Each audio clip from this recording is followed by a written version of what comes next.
especialmente pacientes hospitalizados. Entonces, esta necrosis tubular aguda isquémica es potencialmente reversible, ¿no? ¿Por qué? Porque es falta de volumen. Si tú das volumen, el paciente se va a recuperar. Esta necrosis isquémica también se da, por ejemplo, cuando hay obstrucción de la microvasculatura renal, como se da en el síndrome urémico hemolítico o en las reacciones transfusionales por incompatibilidad BO o cuando tienen picadura de serpiente. Generalmente en los hospitales se da esta necrosis tubular aguda porque se hacen, practica cirugías mayores y a veces el cirujano no calcula bien el volumen a reponer. Y si no repones el volumen, el paciente tiene una causa ya de insuficiencia renal. Le vas a dar, por ejemplo, antiinflamatorios para el dolor, cuando le das analgésicos, le vas a dar aire, otra causa. Y si le vas a dar un aminoglucósido, son 3 medicamentos nefrotóxicos, y el paciente va a estar con su necrosis aguda, ¿no? Ahora, si el paciente tiene hipovolemia, o si el paciente tiene sepsis, peor todavía, ¿no? Se da también en cirugías cardiovasculares cuando se clampa la aorta abdominal en forma prolongada. Entonces, lógicamente, ¿de dónde salen las arterias renales? En la aorta abdominal. Entonces, se clampan hacia arriba, entonces las arterias renales están por debajo del clampado y no están siendo perfundidas en los riñones y van a llegar a la insuficiencia isquémica. ¿No? Lo que ya le dije, por ejemplo, los politraumatizados tienen origen mixto para hacer una necrosis tubular aguda isquémica, la hipovolemia, lógicamente sangran los politraumatizados, y la mioglobina, un paciente que ha tenido un aplastamiento de un miembro, por decir, por una máquina, no miembro inferior, miembro superior, la mioglobina se libera hacia la sangre, que son 2 causas, ¿no? La hipovolemia y pigmento endógeno, ¿no? Los quemados, porque pierden bastante volumen, entonces los factores es la hipovolemia, porque pierden agua. Y también, como no tienen piel, se infectan fácilmente, y la sepsis produce sinina, que produce vasodilatación. La rhabdomiólisis, otra vez la mioglobina, está también ahí presente, ¿no? Y si tú le das antibióticos que son nefrotóxicos, al paciente pobrecito va a ser circular. La sepsis, participan varios factores. Hemos dicho, todo paciente séptico, hay sininas que producen vasodilatación periférica y constricción renal. Entonces son factores que dañan al riñón.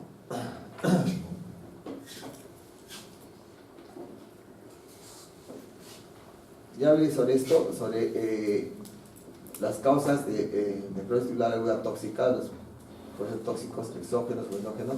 Los mecanismos por el cual se produce esta necrosis tubular aguda tóxica es porque dañan el túbulo directo, hay vasoconstricción y obstrucción intratubular.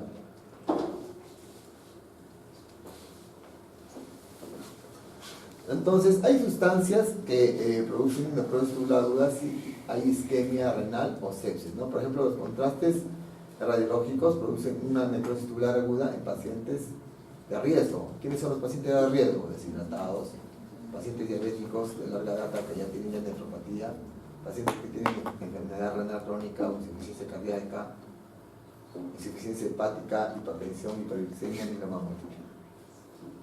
Los aminoglucósidos producen una necrosis tubular aguda no oligúrica, dice en el 10 al 30%, ¿no? Y se da en la segunda semana. O sea, a veces es asintomática, a veces con dosis normales el paciente puede hacer una necrosis tubular aguda tóxica, ¿no? ¿Y qué otros aminoglucósidos usamos? Aparte del ¿qué aminoglucósidos conocen? ¿Ah? ¿Ah? ¿Algo? Tenemos la micacina, que utilizan ¿cómo se dice? Infección urinaria, centamicina, estreptomicina para canamicina también, ¿no? Entonces, estos aminoglucósidos se ha demostrado que pueden producir más lesión porque su uso es repetitivo, dice, repetitivo y prolongado. Entonces la amikacina se colocaba una vez cada 12 horas, la gentamicina cada 8 horas. Actualmente se ha demostrado que si la colocas dosis única de amikacina cada 24 horas o gentamicina cada 24 horas, vas a disminuir, ¿no?, estas insuficiencias renales. El aminoglucósido en edad avanzada con mucho cuidado, el paciente deshidratado también, ¿no? Y si le vas a dar un aminoglucósido con otro medicamento nefrotóxico, peor. Ahora, en la bibliografía se puede hacer la corrección de la dosis de antibiótico que le vas a dar si es que el paciente tiene algún grado de insuficiencia renal. Entonces, si por ejemplo si la amikacina se da un gramo o 500 cada 12, ¿no?, le puedes dar solamente 1 gramo al día y vas a lograr que ese paciente esté bien. Pero si está con insuficiencia renal, ya no se le va a dar 1 gramo, que es la dosis normal, se le puede dar 500 de acuerdo a la depuración de creatinina. ¿De acuerdo? Ya sabemos también que la hipercalcemia produce necrosis aguda por vasoconstricción intrarrenal y potencia la toxicidad por mioglobina y hemoglobina. Hablábamos de la mioglobina, ¿no?, que está en los músculos y produce una necrosis tubular aguda tóxica, ¿no? ¿Cuándo se da eso? Pues en estos casos, ¿no?, politraumatizados, con el aplastamiento, un tromboembolismo de grandes territorios, de los pacientes que han sufrido descargas eléctricas, pacientes con estatus epiléptico, infecciones, por ejemplo, como el tétano, la mononucleosis, la legionelosis, algunos que consumen tóxicos como el etanol, cocaína, etilenglicol, y cuando consumen fármaco, las anfetaminas, la lovastatina, metadona. Esta de la lovastatina es una estatina que se utiliza para disminuir el colesterol. La atorvastatina también. Entonces siempre está escrito en la literatura que el paciente puede hacer una rhabdomiolisis. Entonces tú tienes que tener cuidado en los pacientes. Y algunas enfermedades autoinmunes, por ejemplo, la miopatía celitaris o polimiositis.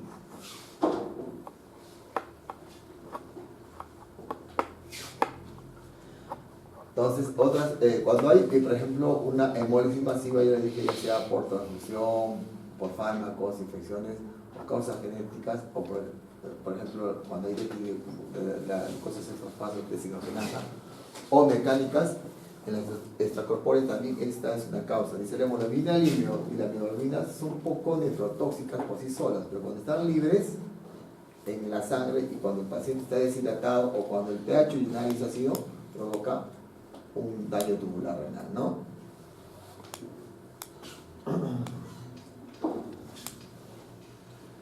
Entonces, ¿qué es lo que va a pasar con la insuficiencia renal aguda intrínseca, hablando específicamente de la necrosis tubular aguda? El daño se va a dar porque va a haber una vasoconstricción y una contracción mesangial. Las células del túbulo se van a lesionar y se van a descamar. ¿Y qué van a producir? Obstrucción intratubular por los detritus, por las células que están ahí. Y al haber detritus, al haber obstrucción, el flujo de la sangre va a ser en forma retrógrada hacia los túbulos y el paciente va a dejar de producir la orina, ¿no?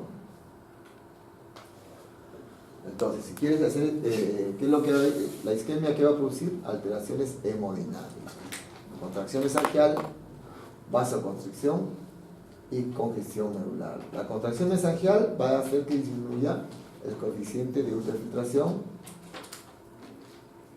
La vasoconstricción, reducción del flujo plasmático renal y presión glomerular, ¿no?, que van a llevar estos a la reducción del filtrado glomerular. Y por otro lado, el daño tubular que produce esa descamación de las células, obstrucción y retrodifusión. Recuerda, esto se da, miren, esto se da aquí, o sea, en este nivel, ¿eh? Acá tienes la nefrona, ¿no?, túbulo contorneo proximal. Ahí está actuando y también en los colectores, ¿no? Entonces, ¿qué va a pasar? va a haber una vasoconstricción, va a haber hipoperfusión de la sangre, las células van a morirse, se van a meter y van a obstruir. Y si obstruye este nivel, porque las células, va a aumentar la presión hacia arriba, hacia el glomérulo, de tal manera que ese glomérulo, cuando esta presión retrógrada supere la presión que tiene de producir la orina, ese glomérulo se va a parar y no va a producir orina y va a entrar en insuficiencia renal. La nefritis intersticial, hemos dicho que es una reacción alérgica prácticamente, si se puede decir, a algunos fármacos, a algunos antibióticos. Y si tú le quitas ese fármaco, ¿no? Rápidamente el riñón no se va a dañar. Por ejemplo, se ha demostrado que puedes tener nefritis intersticial aguda cuando utilizas penicilina, cualquier cefalosporina. Todas las cefalosporinas de primera, segunda, tercera generación son nefrotóxicas, excepto la ceftriaxona. ¿Ya? Listo. La rifampicina, que se utiliza, por ejemplo, para la tuberculosis, ciprofloxacina, que lo utilizamos por vía oral, ¿no? El Bactrim. Están los AINES también, diuréticos, captopril, allopurinol, infecciones bacterianas, ya sea por hongos, virus, rechazo agudo a trasplantes, infiltración neoplástica, enfermedades autoinmunes como lupus eritematoso. ¿Tiene la lista? ¿Están todos ya? Por favor, pásenmela. Háganmela llegar acá adelante. Entonces, como le dije, la nefritis intersticial es una reacción alérgica a fármacos, ¿no? Se quita el antibiótico y el paciente normalmente recobra, ¿no? Es menos frecuente, dicen, enfermedades autoinmunes, lupus eritematoso, o enfermedades infiltrativas como la sarcoidosis o algunas infecciones, ¿no? Entonces, solamente te vas a retirar y le traer al paciente y todo va a ir bien. Otra forma de insuficiencia renal aguda intrínseca es las glomerulopatías que las hemos estudiado, ¿no? Que puede ser a grandes vasos o a pequeños vasos, ¿no? Perdón, la glomerulopatía, estaba hablando de esto. Las glomerulopatía más conocidas es la glomerulonefritis aguda y la rápidamente progresiva, las agudas, puede llegar a insuficiencia renal en días, ¿no? O semanas. La rápidamente progresiva en meses. Pero a diferencia de la anterior, de la rápidamente progresiva, la glomerulonefritis aguda no produce insuficiencia renal, la otra sí, insuficiencia renal ya crónica, ¿no? Entonces, ¿qué va a presentar? Y tenemos hematuria, proteinuria, retención de sodio, y agua, hipertensión, y hemos atribuido. No, se recuperan espontáneamente y están precedidas a veces por infecciones. ¿Qué va a pasar ahí en esta glomerulopatía? Disminución del filtrado glomerular, infiltración de las células inflamatorias en capilares glomerulares y liberación de sustancias vasoactivas locales que disminuyen la perfusión glomerular, ¿no? La rápidamente progresiva, ya hemos dicho, dura semanas o meses, ¿no? El curso es lento y puede hacer insuficiencia renal crónica, ¿no? Y acá a las causas anteriores se va a sumar este fenómeno que es la proliferación extracapilar en forma de semiluna que ocupa progresivamente el espacio de Bowman, pidiendo la filtración glomerular.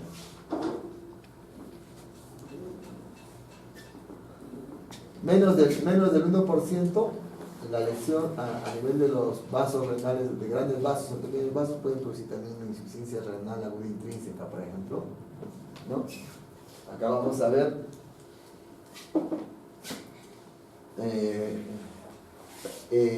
las lesiones de grandes vasos tiene que ser en ambos vasos renales, ¿no? Si vas a agarrar las dos arterias renales.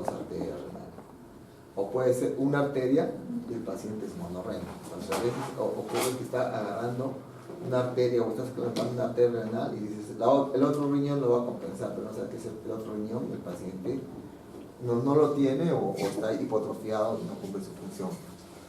O sea, también cuando hay una obstrucción de la arteria renal, ¿no? Y esta puede ser por una trombosis, por un embolismo, una disección de la aorta o una vasculitis. Cuando hay también atrembolismo, es más frecuente debido a la migración de trombos procedentes de la aurícula izquierda, ¿no? Y eso era cuando el paciente tiene fibrilación auricular.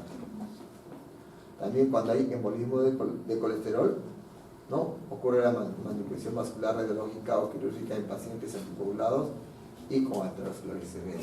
Entonces, tiene que haber una obstrucción de ambas arterias o solamente de una arteria renal si es que el paciente es monorreno, cuando hay lesión a grandes vasos. Cuando hay a pequeños vasos, lógicamente, la circulación se ve comprometida a los vasos pequeños y eso se da cuando hay enfermedades autoinmunes como la vasculitis, por ejemplo, ¿no? O también se da con otras enfermedades, por ejemplo, la hipertensión arterial maligna, esclerodermia y la preeclampsia, que es la enfermedad hipertensiva del embarazo, que toda mujer cuando está embarazada corre riesgo, ¿no? Las microangiopatías trombóticas, como la púrpura trombocitopénica, el síndrome urémico hemolítico, también pueden producir insuficiencia renal aguda, ¿no? de vasos pequeños. Y por último tenemos la porrenal, la insuficiencia renal aguda porrenal. O sea, va a tener que haber un daño a la salida ya se produjo la orina después del riñón. Entonces, ¿qué va a pasar? Va a haber un cálculo, un hongo o un coágulo, ya que puede ser de sangre o de cadenas ligeras a nivel del uréter. Entonces va a hacer que todo la presión vaya hacia arriba, hacia el glomérulo, y no va a producir orina. También cuando se da, por ejemplo, una ligadura accidental del uréter, pero esto tiene que ser también en el caso de que el paciente sea monorreno, porque sabemos que con un riñón nosotros podemos vivir. Hay muchos casos en donde pacientes donan su riñón a su familiar porque tienen insuficiencia renal y con un riñón viven, ¿no? Pero acá dice ligadura accidental suceda, se han dado casos en pacientes que han entrado mujeres a cesárea y lo han ligado el uréter, ¿no? Pacientes que tienen un tumor ahí en el uréter o fibrosis también, pero tiene que ser a nivel de los dos uréteros, ¿no? Cuando es vesical, ya no entra los dos riñones solamente, puede haber, por ejemplo, cálculos intrarenales, coágulos o papila necrosada, un carcinoma intramural, una vejiga neurogénica. ¿Qué es la vejiga neurogénica? Se da en pacientes que tienen poliomielitis o los pacientes que tienen traumatismo vértebro-medular a nivel lumbar, ¿no? Entonces, ¿qué pasa? No pueden, son parapléjicos, no caminan y no pueden orinar. Les colocan una sonda vesical y por ahí están orinando. Entonces, ese paciente, ¿qué va a pasar? Ese paciente va a tener pues acúmulo de orina en la vejiga, que va a hacer una presión hacia arriba, hacia el riñón, y va a hacer que ese riñón se malogre, ¿no? Cuando hay también hipertrofia de próstata, también es la fisiopatología por la cual los pacientes, los abuelos que tienen hipertrofia de próstata hacen insuficiencia renal, y a veces no se dan cuenta, ¿no? Tú vas a ver los pacientes que llegan a emergencia porque tienen acidosis metabólica o que tienen intoxicación urémica, náuseas, vómitos, no tienen apetito, y le toman los exámenes, la urea está en 150, la creatinina está en 4, ya están crónicos, ya no se puede salvar. Pero recuerda que ese paciente, a veces cuando ¿cómo empieza a tener hipertrofia de próstata? La gente mayor se toma sus chelas, la chela se la peor todavía, toman hoy día y al día siguiente no pueden orinar, y van a emergencia, con un dolor intenso y no pueden orinar. Tú le palpas y vas a encontrar una vejiga que parece un útero que está gestando. Entonces ese paciente, ¿qué es lo que tienes que hacer? Le metes la sonda y así descomprime, disminuye la presión que va en forma retrógrada del riñón y el paciente no se va a dañar. Pero tantos años va a estar con lo mismo porque tiene hipertrofia de próstata que se va a ir dañando poco a poco. ¿Ya?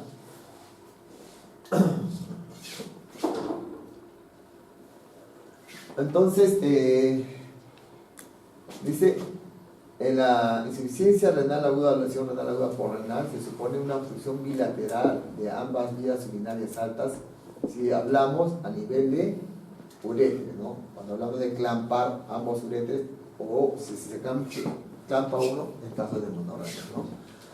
La fisiopatología que dice que va a haber ahí, va a haber un aumento de la presión de las vías urinarias que se transmite retrógradamente hacia el glomérulo, o sea, hacia arriba.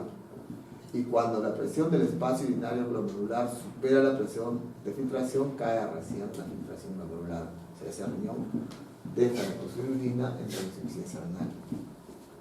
Causas por renal, ya lo explicamos, vejiga neurogénica, uso de anticolinérgicos, cálculo bilateral es raro, necrosis de papila, cáncer de vejiga.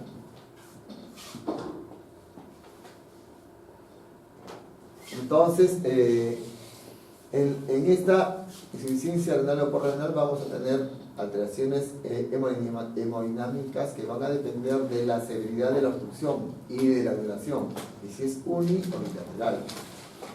En las 2 o 3 primeras horas se va a incrementar la presión intratubular del túbulo proximal, luego hay un aumento de la presión capilar glomerular debido a la vasodilatación en la arteria eferente mediada por las prostaglandinas, ¿no?